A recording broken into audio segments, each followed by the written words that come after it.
CRD bi dafa am solo parce que souvent CRD yi bari na mais bi CRD dafa li ci am solo mooy li ñu doon tënk mooy ñaari pàcc la yoo xamante ni benn bi dañu bëgg lu gën a ñoŋal wér-gu-yaramu njaboot gi lu dem ci yaay ji ak doom ji parce que buñ ne yaay ak doom rek famille la ñu bëgg a wax. beneen bi mooy ñu seet naka la ñu mën a sorilee njuru lu ñuy wax planification familiale loolu itam day dugg ci li mën a gën a ñoŋal wér-gu-yaramu yaay ji ak doom ji ba jëm ci njaboot gi. loolu nag ministère de la santé defoon ci liggéey bu yaatu boo xam ne dafa tàmbali woon ci ñun yéeg ci kaw ba ñu demee ba tënk nag yëf yi ba ñu valider ko ba ni lii baax na ministère de la santé à travers de la direction de la santé de la mère de l'enfant mu ni dellu leen fa ngeen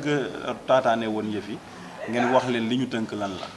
donc bi ñu ñëwee ñu tënk loolu waxtaane ko ñoom ñu wax ñu lan la ñu def ñun ñu gis suñu bopp ci li nga xam ne moom la ñu taataanoon ñu delloowaat ñu ko loolu nekk mbégte ci ñun waaye nag ñu ni pour ñu mën koo doxal faaw ñu ko séq yëpp xam lu mu doon looloo waral waxtaan wi ba ku ci nekk xam na fa ñu bëgg a dem ak yow lan lañ si tënk waaye ak kan lañ ci àndal ak lan lañ ciy xaar ci wàllu résultat loolu moo am solo ci mbir mi. gis nañ aussi ci wàllu planification familiale ni am na lu taxoon mu sooxe xëy na li ñu ci doon def yëpp ba tax mu sooxe xam nañ ko téye nañ ko léegi ñu ne dañ fexe waxtaan ci nag loolu bu ñu ko jëmmalee rek mën nañu yaakaar ni soreel njur dina nekk loo xamante ni dootul doon kumpa fii ci Sénégal. waaye sorel njuru nag bi ñu koy wax ñoom préciser nañ ko ñi nga xam ne dañoo nekk ci sëy la ñuy wax surtout ñu xam nu ñuy demee xam nu ñuy waxee ak xam nu ñuy jëfee kon loolu bu leeree ci bopp yi ba ñu xam fu ñu jëm ñu war a dem ci planification régionale ba directeur de la santé ak ñi mu àndal ñoom ñëpp xam li ñu war a def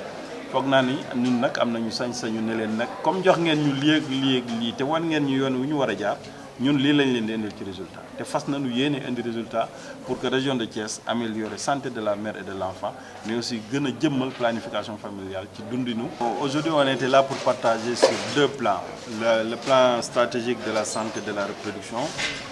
mais aussi le plan d'action budgétisé de la planification familiale. Ces deux plans quand vous regardez touchent la santé de la mère et de l'enfant. C'est pourquoi on a voulu partager aujourd'hui et c'est un plan qui est déjà validé par le ministère de la Santé.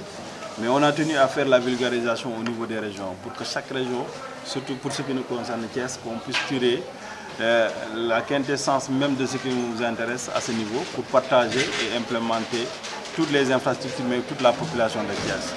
Il fallait donc partager le plan pour que les gens sachent les attentes, connaissent les attentes, mais aussi connaissent quelles sont les stratégies qui sont définies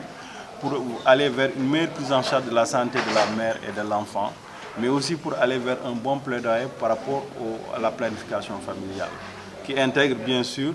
la santé de la mère et de l'enfant. Voilà donc ce qui était l'objet de cette rencontre d'aujourd'hui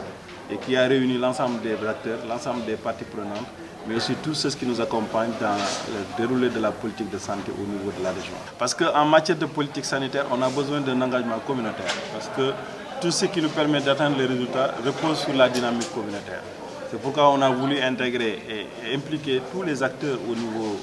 de la région de Thiès pour qu'ensemble nous puissions partager,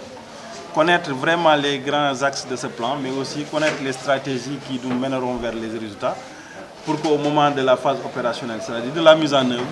qu'on puisse aller vers une dynamique concertée où chacun saura ce qu'on attend de lui, mais aussi chacun saura ce qu'il doit faire pour une meilleure prise en charge de cette santé au niveau de la région de Thiès.